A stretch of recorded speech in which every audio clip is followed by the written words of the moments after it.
Screen दिसते?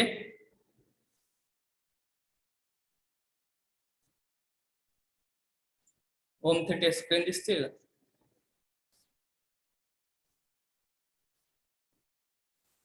हो sir, दिसते. ठीक आहे बघा. चॅप्टर नंबर 6 और unit number 6 economic analysis of power plant syllabus आहे. Estimation of production cost of electrical energy in various type of power plant, estimation of various performance parameter, factor affecting choice of power plant. ठीक आहे बघा, पहिला point आहे estimation of production cost of electrical energy in various types of power plant. First, cost of electrical energy. The total electrical energy generated by power plant can be broadly divided into two parts as follows. आता cost of electrical energy ह्याच्यामध्ये दोन type आहेत. ठीक आहे, fixed cost और capital cost, त्याच्यानंतर running और operational cost. म्हणजे प्लांट उभा राहायला लागणारे कॉस्ट आणि प्लांट उभा राहिल्यानंतर तो चालवण्यासाठी लागणारी कॉस्ट. ठीक आहे, म्हणजे फॉर एक्झाम्पल बाईक परचेस करायला लागणारी कॉस्ट 90,000 असेल. ठीक आहे, परत ती चालवण्यासाठी लागणारी कॉस्ट ती कशात येणार? रनिंग कॉस्ट मध्ये, म्हणजे त्याच्यामध्ये पेट्रोल असेल किंवा सर्व्हिसिंग असेल. ठीक आहे, फिक्स्ड कॉस्ट म्हणजे काय? खरेदी करण्यासाठी किंवा प्लांट उभारण्यासाठी लागलेली कॉस्ट म्हणजे फिक्स्ड और कॅपिटल कॉस्ट. रनिंग कॉस्ट किंवा ऑपरेशनल कॉस्ट म्हणजे पर्टिक्युलर इक्विपमेंट रन करण्यासाठी लागणारे कॉस्ट. ठीक आहे, त्याच्यामध्ये दोन टाइप आहेत बघा, फिक्स्ड और कॅपिटल कॉस्ट, त्याच्यानंतर रनिंग और ऑपरेशनल कॉस्ट. फर्स्ट बघा, fixed cost is the initial cost incurred in installing a power plant. This cost include following. ठीक आहे, म्हणजे इन्स्टॉलेशन करण्यासाठी लागणारी कॉस्ट म्हणजे कुठली आहे? Fixed cost. त्याच्यामध्ये बघा, cost needed for purchase of land and equipment. ठीक आहे, पॉवर प्लांट उभारायचा म्हणजे जमीन लागणार.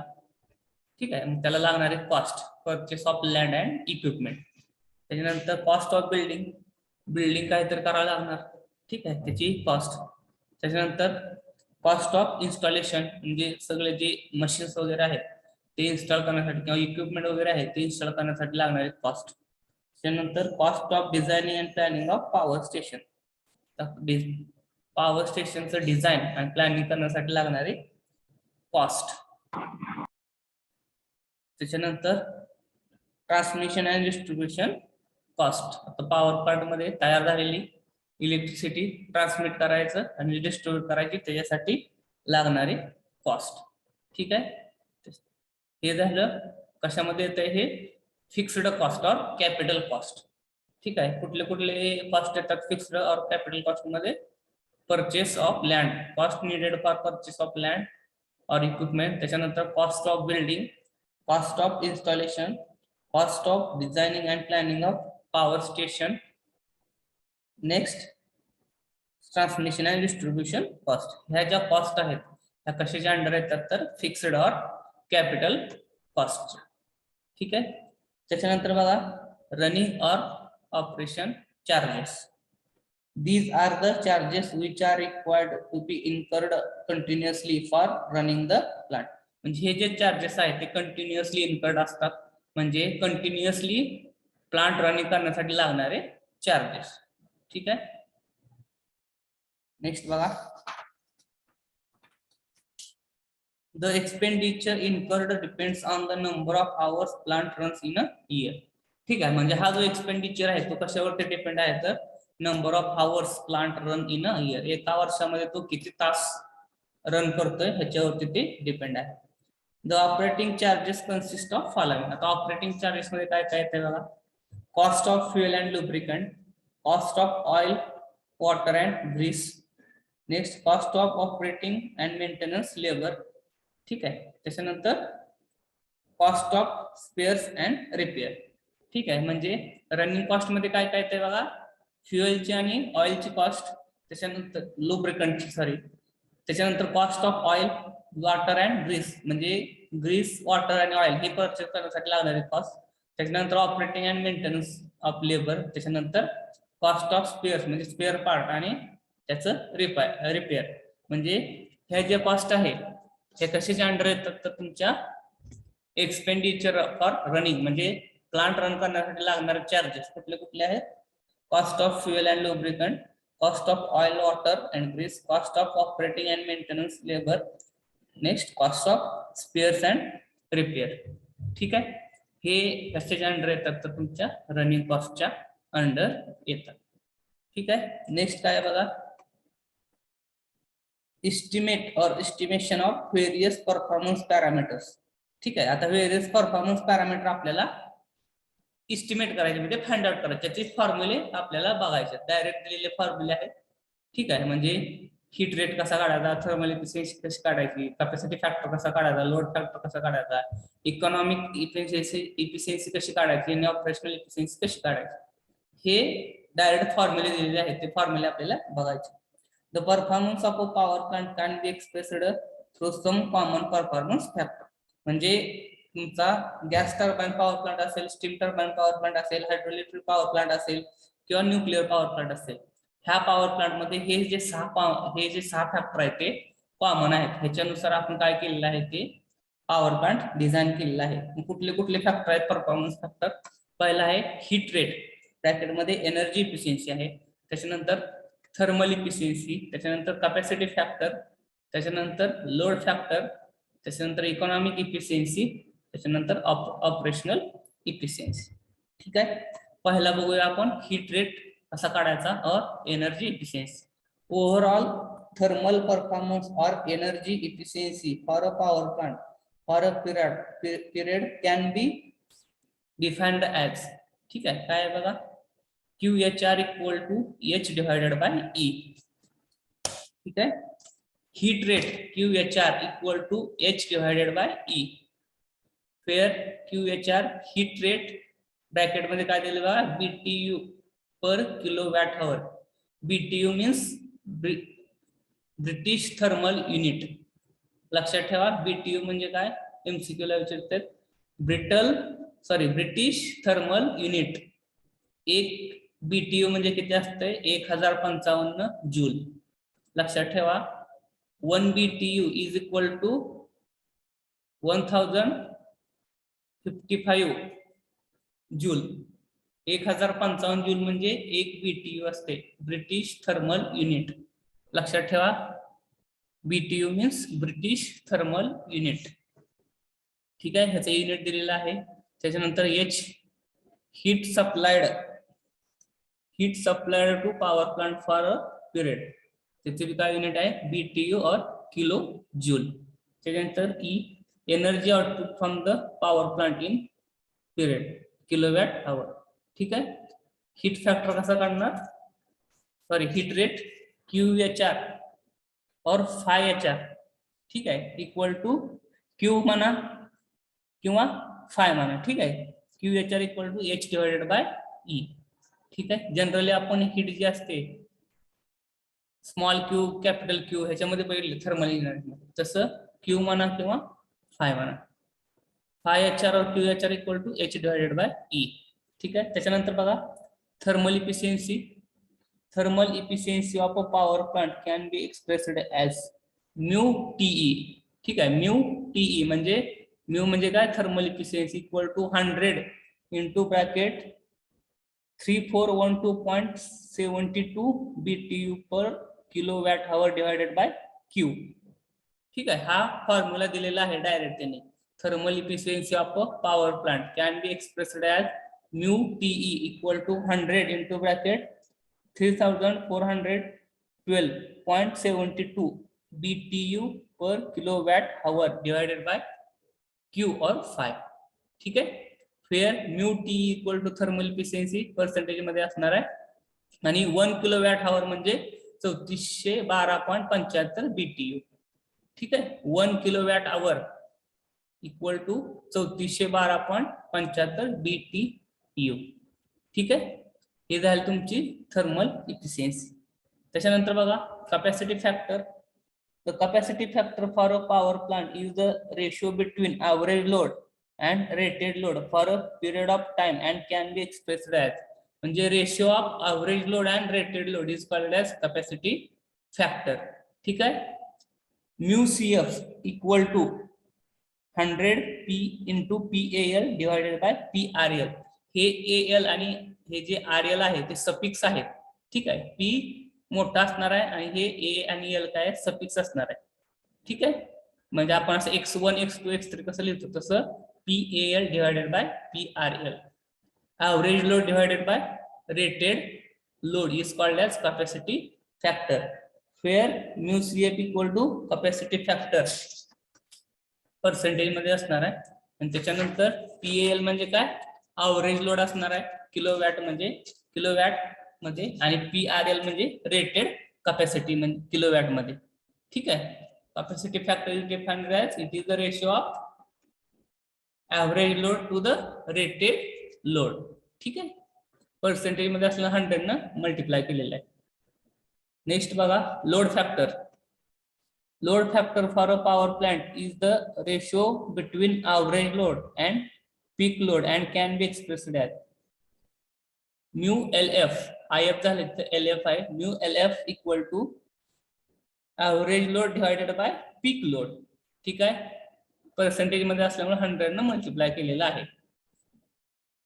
ठीक आहे, बघा mu LF equal to load factor PPL म्हणजे peak load for the power plant in the period kilowatt.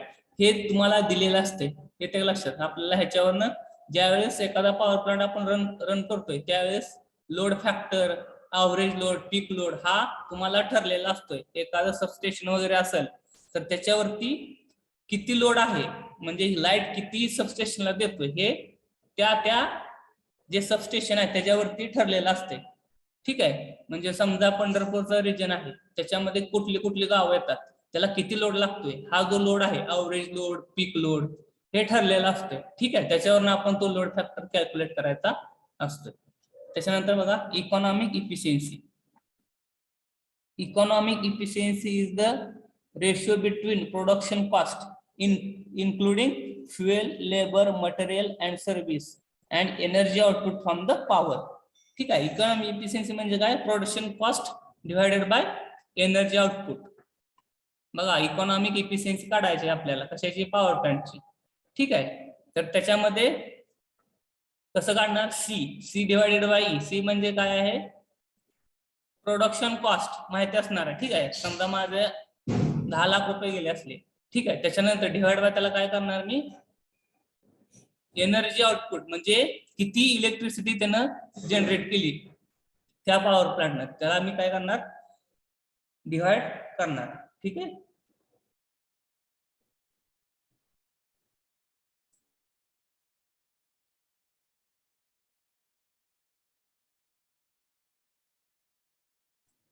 हे झालं तुमची economic efficiency. It is ratio of production cost including fuel, labour, material and service and energy output from the power plant for the period of time.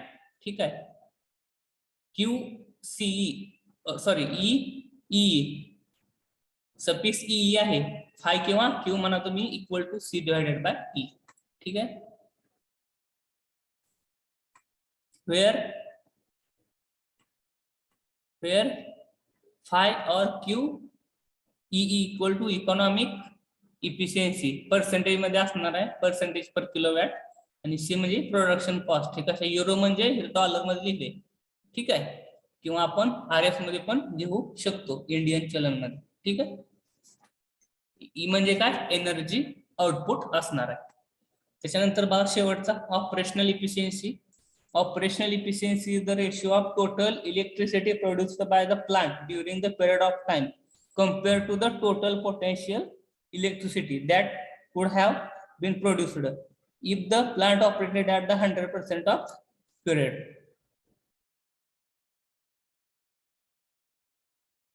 ठीक आहे, operational efficiency म्हणजे काय, total electricity produce केलेली त्या power प्लांटने divided by potential electricity म्हणजे त्याच्या कॅपॅसिटीने आपण डिवाइड करणार आहे. येते का लक्षात बघा, म्हणजे त्याची कॅपॅसिटी 100% असणार आहे, मग त्यानं प्रोड्यूस किती केली, 80%. मग 80 भागिले 100 म्हणजे 0.8 जी येणार आहे त्याची काय जाईल, त्याची ऑपरेशनल इफिशियन्सी. ठीक आहे, येते लक्षात बघा. म्हणजे हे थोडक्यात ऑपरेशनल इफिशियन्सी म्हणजे आपण टू व्हीलरचं कसं अवरेज काढतो तशा पद्धतीचं आहे. काय म्हणलंय बघा, electricity operational efficiency is the ratio of total electricity produced by the power plant during a period of time compare to the total potential electricity. म्हणजे त्याची टोटल पोटेन्शियल इलेक्ट्रिसिटी किती आहे त्याच्यानुसार त्यानं किती इलेक्ट्रिसिटी जनरेट केली, ह्या रेशोला काय म्हणायचं तर ऑपरेशनल इफिशियन्सी. ठीक आहे. म्यू इक्वल टू काय लिहिलंय, EO. Mu EO equal to म्हणजे ऑपरेशनल इफिशियन्सी इक्वल टू 100 म्हणजे पर्सेंटेज मध्ये असल्यामुळं ई डिवायडेड बाय ई 100%. ठीक आहे. म्हणजे हे जे आहे हे 100 पेक्षा कमी असणार आहे. हे त्याला ई ची जी व्हॅल्यू आहे ही 100 पेक्षा कमी असणार आहे डिवायडेड बाय 100. ठीक आहे. येते का लक्षात बघा हे कसं काढायचं. समजा 70 आहे माझी इलेक्ट्रिसिटी मी किती प्रोड्यूस केली तर 70 किलोवॅट प्रोड्यूस केली. ठीक आहे. आणि त्याची कॅपॅसिटी किती आहे पोटेन्शियलची, म्हणजे त्याचं पोटेन्शियल किती आहे तर 100% आहे. म्हणजे 70 भागिले 100 म्हणजे किती येणार 0.7. म्यू ईओ ची किंमत किती येणार 0.7. त्याला मल्टिप्लाय बाय 100 केलं की किती येणार 70%. ठीक आहे. Where mu EO equal to operational efficiency percentage असणार आहे E energy output from the power plant in period kilowatt hour आणि 100 potential energy output from the power plant operated at 100% in the period. ठीक आहे. म्हणजे E 100% म्हणजे काय असणार आहे त्याची व्हॅल्यू 100 असणार आहे. 100 काय घ्यायचं तर तो जो पॉवर प्लांट आहे तो 100% एफिशियन्सीला काम करतोय असं कन्सिडर करून आपण ते सॉल्व्ह करायचं. ठीक आहे. हे झाले तुमचे परफॉर्मन्स पॅरामीटर. समजते. कुठले कुठले पाहिले,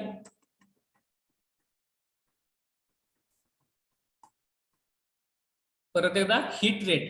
ठीक आहे. हीट रेट पाहिला, त्याच्यानंतर थर्मल इफिशियन्सी पाहिली, डायरेक्ट फॉर्म्युला आहे जास्त काय अवघड नाही. ठीक आहे. त्याच्यानंतर कॅपॅसिटी फॅक्टर पाहिला, त्याच्यानंतर लोड फॅक्टर पाहिला, त्याच्यानंतर इकॉनॉमिक इफिशियन्सी. एक मिनिट.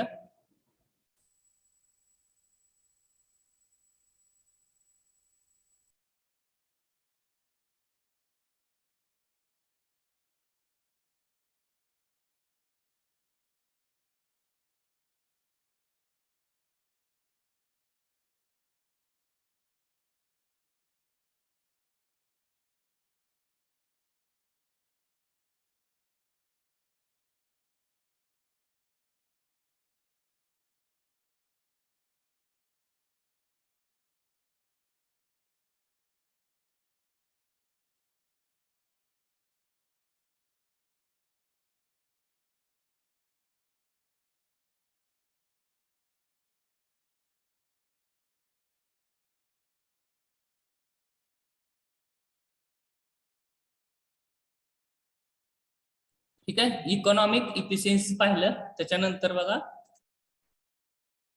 Operational efficiency. ठीक आहे. शेवटचा पार्ट राहिलेला आहे factor affecting on choice of power plant.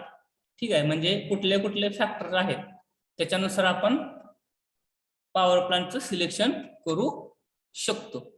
ठीक आहे. ते राहिलेलं आहे ते आपण परत घेऊया.